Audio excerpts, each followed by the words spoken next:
In front of me is ZTE Blade V70 Max, and today I would like to show you how you can turn on and use voice typing.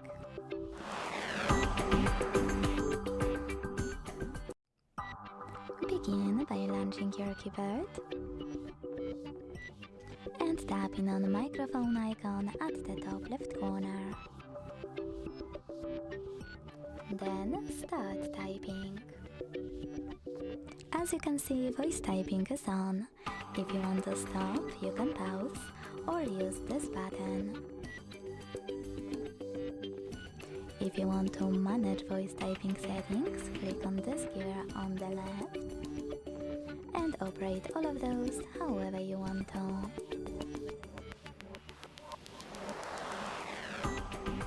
If you want to delete text on the go, use this right button here. To go back to your standard keyboard, click on this arrow at the top left corner. Thanks so much for watching. If you enjoyed this video, leave a like, comment and subscribe.